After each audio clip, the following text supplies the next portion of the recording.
Na aula de hoje vamos ver como é feito o ajuste posológico no paciente renal e no hepatopata. Diversos fatores farmacocinéticos são alterados quando a função renal é comprometida. Esses fatores incluem a biodisponibilidade, o volume de distribuição, a ligação às proteínas e também a biotransformação, pois os compostos têm de percorrer vários compartimentos do corpo antes de serem eliminados. A biodisponibilidade de um fármaco refere-se à fração de uma dada dose que vai atingir a circulação sistêmica. A biodisponibilidade é determinada pela velocidade e também pela via de administração. Os fármacos que são administrados por via endovenosa geralmente apresentam biodisponibilidade de 100%, pois toda dose aplicada atinge a circulação sistêmica. Quando a administração é feita por via oral, subcutânea ou intramuscular, a biodisponibilidade diminui. A furosemida, por exemplo, apresenta uma biodisponibilidade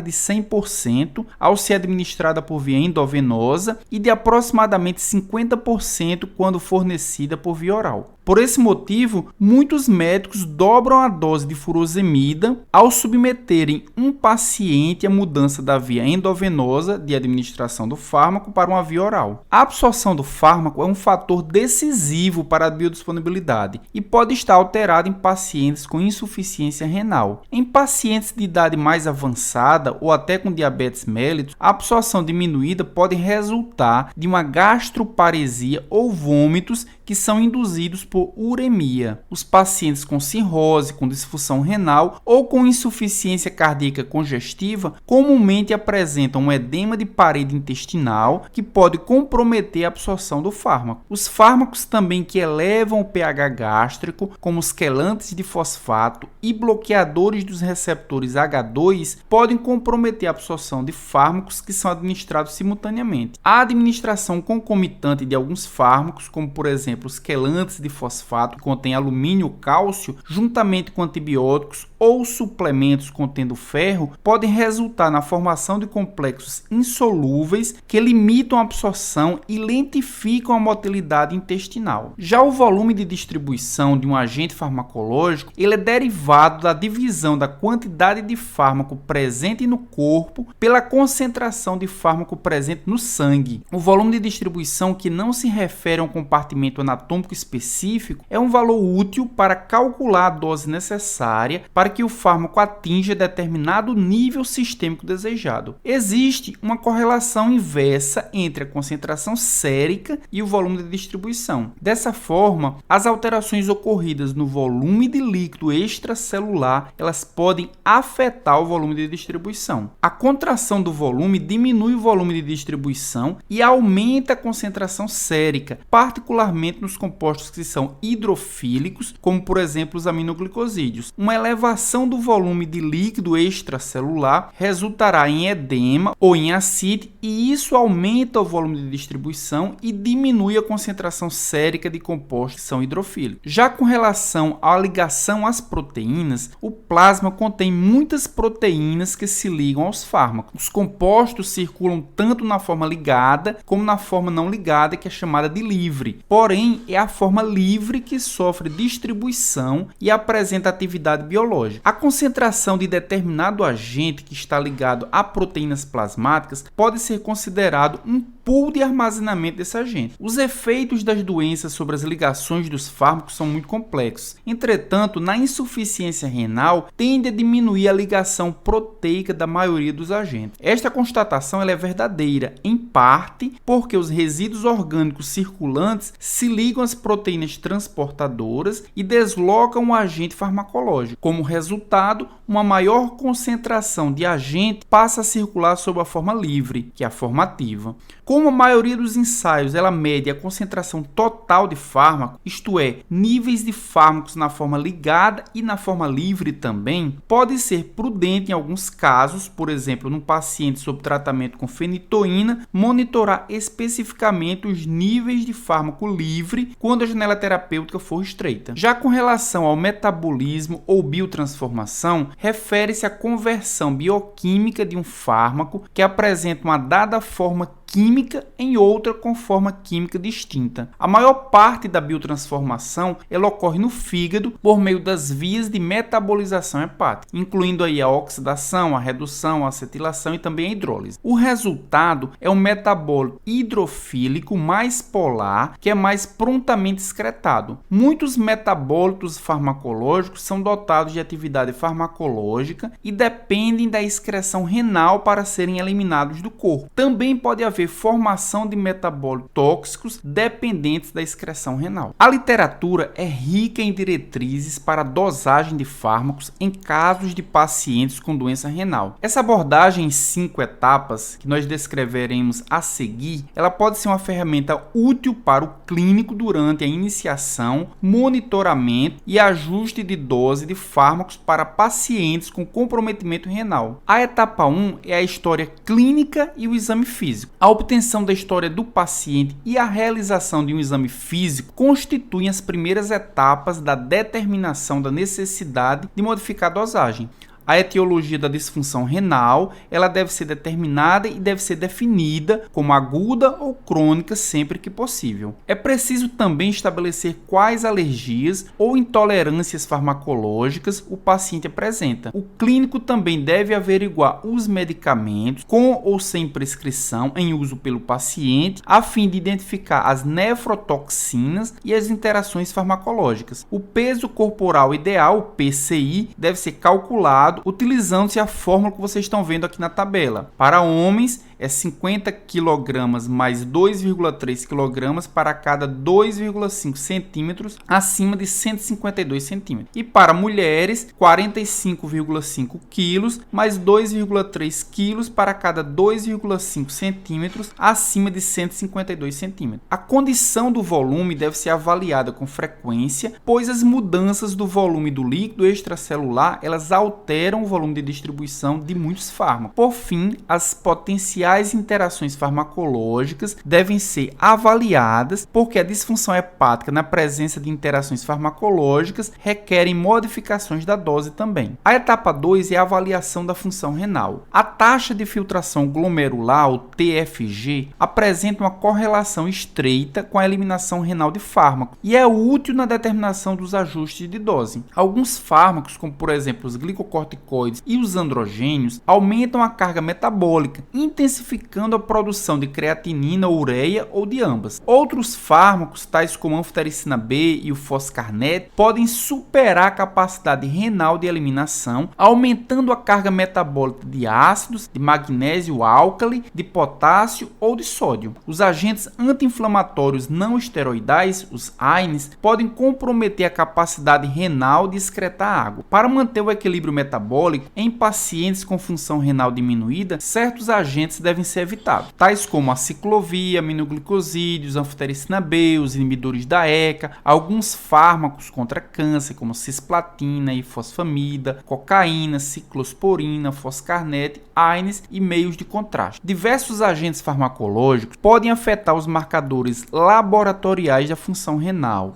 Exemplificando, existem fármacos capazes de elevar a concentração sérica de creatinina, seja interferindo no ensaio de cromogênico ou inibindo a secreção tubular renal da creatinina. Estes valores altos podem confundir um clínico inexperiente. De modo semelhante, alguns agentes podem causar elevação da concentração de ureia no sangue ou interferirem no ensaio utilizado. Os valores de ureia e de creatinina, na melhor das hipóteses, atuam como marcadores brutos da função renal. Mesmo assim, pode ser necessário interromper temporariamente o medicamento agressor diante de uma elevação inesperada de creatinina ou de ureia. A fórmula que vocês estão vendo aqui na tela é a fórmula de Cockcroft e Gault, e ela é amplamente utilizada para calcular a depuração de creatinina, que por sua vez é tradicionalmente empregada na estimativa aproximada da taxa de filtração glomerular. A fórmula de Cockcroft e Gault incorpora as variáveis de idade, peso corporal ideal e creatinina, podendo ser utilizada para calcular o clearance de creatinina. Então, na fórmula de Cockcroft e Gault, o clearance de creatinina é calculado reduzindo 140 da idade e multiplicando pelo peso corporal ideal dividido por 72 vezes a creatinina. Para mulheres, esse valor deve ser multiplicado por 0,85. É importante também lembrar que o clearance de creatinina superestima a filtração glomerular. Para fins de ajuste de dosagem, é preciso considerar que os pacientes com insuficiência renal aguda têm clearance de creatinina inferior a 10 ml por minuto. O estudo Modification of Diet in Renal Disease descreveu uma nova fórmula para estimar a função renal. Esta fórmula aproxima a taxa de filtração glomerular em vez da clearance de creatinina e, consequentemente, pode ser uma estimativa mais acurada da função renal. Em geral, a equação de Cockcroft e Gault fornece estimativas mais altas da taxa de filtração glomerular para pacientes mais jovens e estimativas mais baixas para pacientes de idade mais avançada, por exemplo, para maiores de 70 anos. A etapa 3 é a determinação da dose de ataque. A meia-vida de muitos fármacos pode ser significativamente prolongada em pacientes com insuficiência renal. Em pacientes com a função renal normal, as concentrações de fármaco em estado estável que garantem eficácia terapêutica são alcançadas após cerca de 3,3 meias-vidas. Já nos pacientes com insuficiência renal, pode haver um aumento significativo do tempo necessário para que os níveis de fármacos em estado estável sejam atingidos, a menos que uma dose de carga, ou seja, uma dose de ataque, uma DA, seja fornecida. Os pacientes com insuficiência renal geralmente recebem a mesma dose de ataque que os pacientes com função renal normal. Esta estratégia resulta em uma rápida dose terapêutica. Os pacientes com insuficiência renal que usam digoxina, todavia, devem receber apenas 50 a 75% da dose de ataque habitual, porque o volume de distribuição da digoxina é amplamente reduzido na insuficiência renal. A dose de ataque é calculada utilizando-se a fórmula que vocês estão vendo aqui na tela, na qual multiplica-se o volume de distribuição pelo peso corporal ideal pela concentração plasmática do fármaco expressa em miligramas por litro. A etapa 4 é a determinação da dose de manutenção. A dose de manutenção para pacientes com insuficiência renal, ela pode ser ajustada por dois métodos. Um deles é o método de prolongamento do intervalo de dosagem. O outro é a redução da própria dosagem. O aumento do intervalo de dosagem para corresponder ao grau de comprometimento renal pode ser determinado pela fórmula que vocês estão vendo na tela. Intervalo de dosagem vai ser igual ao clearance de creatinina normal multiplicado pelo intervalo normal dividido pelo clearance do paciente, pelo clearance de creatinina do paciente. Como alternativa, a dose pode ser reduzida de modo proporcional ao grau de comprometimento renal apresentado pelo paciente, ao mesmo tempo que o intervalo de dosagem permanece inalterado. E aí a gente utiliza a fórmula que vocês estão vendo aqui na tela. Dose de manutenção vai ser igual ao clearance de creatinina do paciente multiplicado pela dose normal dividido pelo clearance de creatinina normal. O primeiro método, que implica na extensão do intervalo de dose, permite alcançar concentrações de pico adequadas, mas pode apresentar certo grau de risco de níveis de vale subterapêutico. Já o segundo método, que envolve redução da dose, pode proporcionar níveis de fármacos mais constantes e, todavia, aumenta o risco de toxicidade decorrente de concentrações plasmáticas de vale mais alto. A etapa 5 corresponde ao monitoramento dos níveis de fármaco. Variar a dose ou o intervalo da dose não necessariamente confere proteção contra a toxicidade farmacológica. Por esse motivo, é importante monitorar os níveis de fármaco em pacientes com comprometimento renal. Para interpretar corretamente as concentrações de fármaco, é importante saber exatamente a dose fornecida, a via de administração, o tempo decorrido desde a administração da última dose e a meia-vida do fármaco em particular. Os níveis de pico que representam a maior concentração de fármaco alcançada após a distribuição rápida inicial, eles podem ser utilizados para prever a eficácia do fármaco. Já os níveis de vale, que são obtidos imediatamente antes da administração da dose seguinte, representam a menor concentração sérica do fármaco. Os níveis de vale de um fármaco geralmente são utilizados como marcadores fatores de toxicidade farmacológica. O monitoramento dos níveis de fármacos pode ser caro e nem sempre está disponível. Para algumas classes de fármacos, como por exemplo os aminoglicosídeos, o monitoramento dos níveis de fármacos nem sempre diminui a incidência de toxicidade. Isto se deve à fraca correlação existente entre os níveis séricos e a captação de fármacos em certos tecidos, como a orelha interna e o córtex renal, por exemplo. A interpretação dos níveis de fármaco deve ser acoplada à avaliação clínica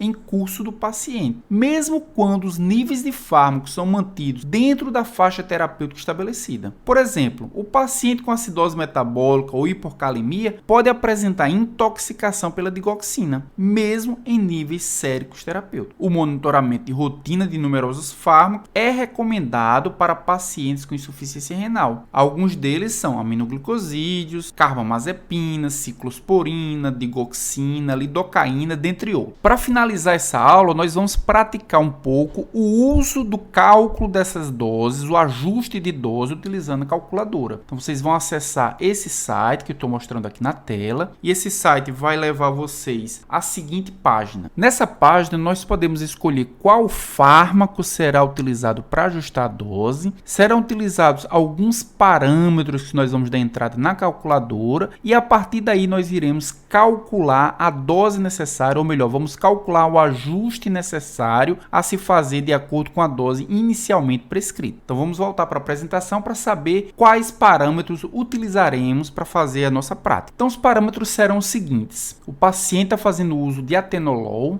100 mg, a dose dele foi prescrita para uma vez ao dia. Esse paciente ele foi feito creatinina sérica.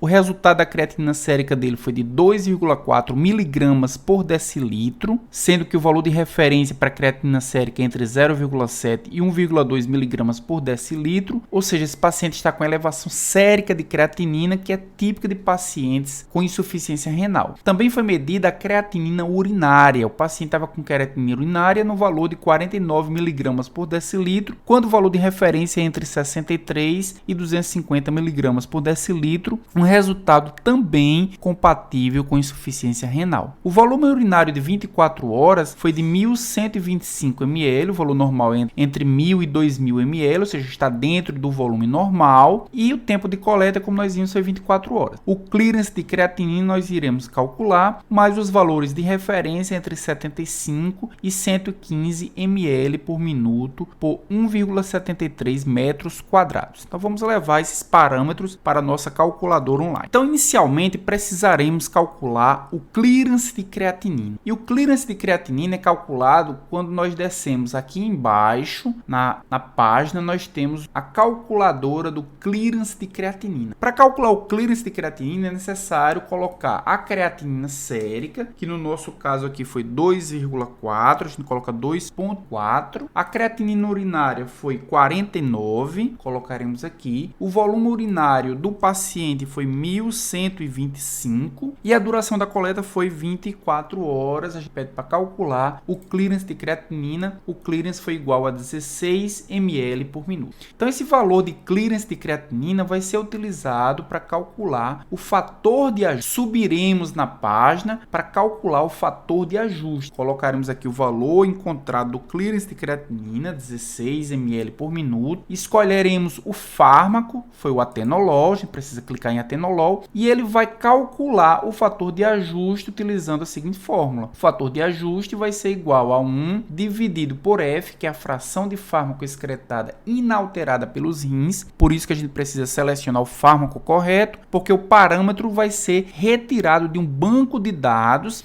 na qual essa informação existe. Entre parênteses vai ter o FGPAC. O FGPAC é a filtração glomerular do paciente em ml por minuto, dividido por 120 menos 1 mais 1. Então o fator de ajuste vai ser calculado de acordo com essa fórmula aqui, que está incrementada, que está embutida aqui dentro dessa equação. Então a gente colocou aqui o clearance, pede para calcular o fator de ajuste, deu 3,8, tá? Então esse 3,8, esse fator de ajuste, vai ser automaticamente importado para essas duas outras equações aqui, para essas duas outras calculadoras, que vão calcular a dose ou o intervalo da dose, nesse caso da insuficiência renal. Então a dose normal a gente vai inserir aqui foi 100 mg miligramas. Com esse fator de ajuste foi calculado, de acordo com o clearance de creatinina, nós pedimos para calcular a dose na insuficiência renal. Então, em vez dos 100 miligramas diariamente, o paciente para esse paciente precisará ser administrado uma dose aproximadamente de 26,32 miligramas. Então, essa é a dose ajustada para esse paciente especificamente. Se quisermos utilizar o intervalo de dose, a gente vai colocar o intervalo normal aqui, uma vez ao dia, ou seja, vamos utilizar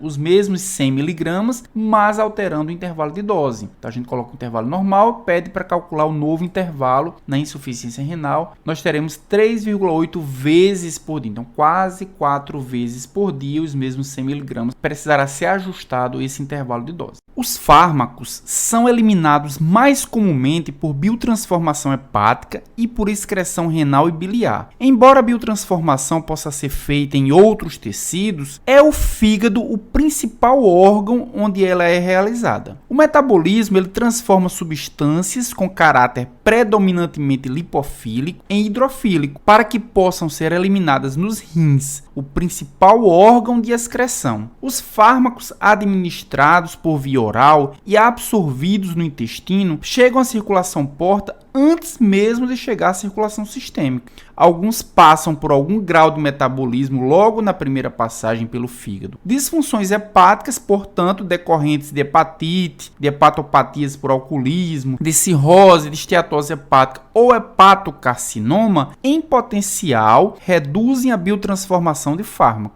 Entretanto, a capacidade do fígado é de tal magnitude que, mesmo na cirrose grave, o comprometimento metabólico é de apenas 30 a 50% da função do paciente. A redução no metabolismo ela pode determinar aumento da toxicidade dos fármacos. Para alguns fármacos, isso ocorre pelo aumento da biodisponibilidade oral, aumentando o risco de efeitos adversos graves. São exemplos a citarabina, o difosfato de cloroquina e o etoposídeo, entre outros fármacos. É preciso, então, considerar possíveis ajustes na dose ou no intervalo de administração. Em determinados casos, é preciso realizar monitoria plasmática quanto ao surgimento de efeitos tóxicos, caso seja imprescindível a utilização de certos fármacos em hepatopatas. São exemplos o cloridrato de propranolol, a oxacilina sódica e o saquinavir. Em cirrose e hepatite aguda, a redução na produção de fatores de coagulação, favorecendo o sangramento. A presença de cicatrizes no fígado obstrui a passagem do sangue, criando pressão aumentada na veia porta. Como consequência disso, nós temos a hipertensão portal. Esta pode determinar o aparecimento de varizes gástricas ou esofágicas, aumentando o risco de sangramento. Deve-se, portanto, evitar ou prescrever com cautela fármacos que comprometam a coagulação e determinem risco de sangramento, tais como anticoagulantes, a streptokinase e anti-inflamatórios não esteroidais. A retenção de sódio e de água, determinada pela cirrose, pode ser exacerbada por AINES e também por corticosteroides. Já os pacientes com encefalopatia hepática estão mais sujeitos a efeitos de fármacos depressores do sistema nervoso central, que devem ser evitados naquela condição. Acetazolamida, aminoácidos, citrato de fentanila, cloridrato de prometazina, fenobarbital, fosfato de codeína e sulfato de morfina, entre outros, podem determinar coma ou pré-coma. Em geral, fármacos são metabolizados sem afetar o fígado, muito embora alguns apresentem hepatotoxicidade, tais como a isoniazida, associado ou não à rifampicina, a nitrofurantoína, o paracetamol, a pirazinamida e também a tioguanina. Não há métodos quantitativos específicos que determinem as alterações da função hepática para permitir o ajuste de doses em pacientes insuficientes hepáticos. Entretanto, estudos clínicos e cinéticos, eles avaliam um impacto da enfermidade e sua gravidade. Além disso, recomenda-se iniciar o tratamento a doses baixas e ajustar segundo a resposta do paciente. Também recomenda-se a monitorização de níveis plasmáticos e vigiar a aparição de efeitos adversos, além do que a repetição de doses também pode causar surgimento de fenômenos tóxicos. Aqui nós usaremos uma calculadora do prognóstico do paciente. E essa calculadora utiliza parâmetros que avaliam a função hepática. Existem 3 grupos de parâmetros para avaliar a função hepática. Parâmetros de integridade do fígado, que são as enzimas aminotransferases. Os parâmetros que avaliam a função secretora, ou seja, a capacidade que o fígado tem de secretar moléculas, que é a bilirrubina, a gama-GT e a fosfatase alcalina. E os parâmetros que avaliam a capacidade que o fígado tem de sintetizar moléculas, que é o tempo de protrombina, a albumina e também a razão albumina-globulina. Na calculadora que nós vamos utilizar, que nós estamos vendo aqui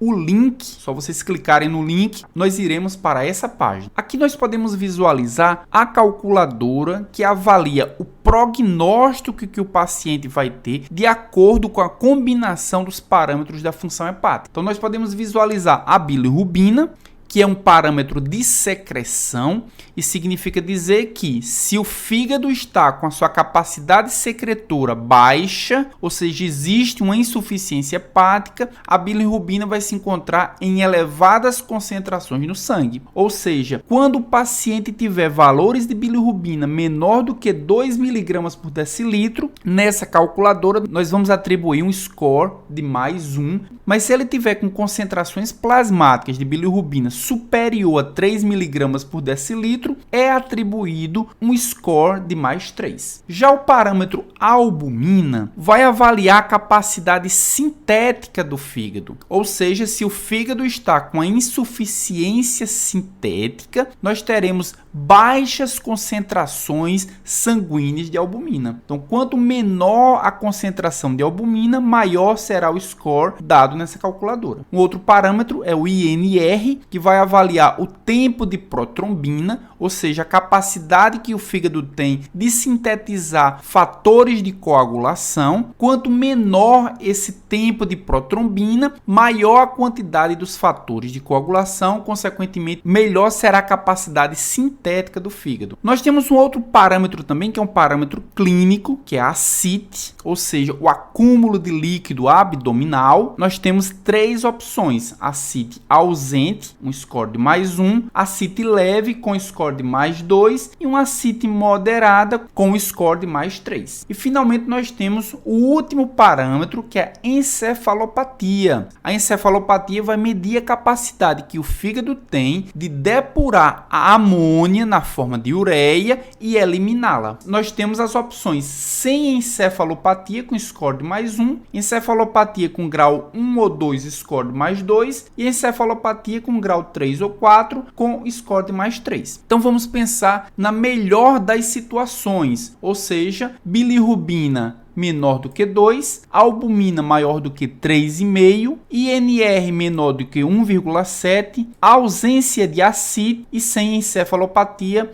Rapidamente o sistema calcula 5 pontos. E nós podemos ver aí na tela o que significa isso. Entre 5 e 6 pontos significa classe A, ou seja, doença hepática menos grave. A taxa de sobrevivência de 1 a 5 anos é de 95%. Mas se nós optarmos pela pior das situações, ou seja, bilirrubina maior do que 3, albumina menor do que 2,8, o INR maior do que 2,2 e uma ascite moderada e com encefalopatia entre grau 3 e 4, nós temos rapidamente o cálculo que o sistema vai fazer de 15 pontos, e como nós podemos visualizar aqui na tela, 15 pontos significa classe C, ou seja, doença hepática mais grave, taxa de sobrevivência de 1 a 5 anos, equivalente a 50%. Não dá para a gente ajustar a dose com o cálculo como nós fizemos para a insuficiência renal, mas nós podemos ter noção do nível da função hepática e fazer o ajuste de acordo com as reações adversas que são observadas. Então espero que vocês tenham gostado dessa videoaula e possam aplicar esses conhecimentos na prática e na resolução dos casos clínicos. Até a próxima videoaula.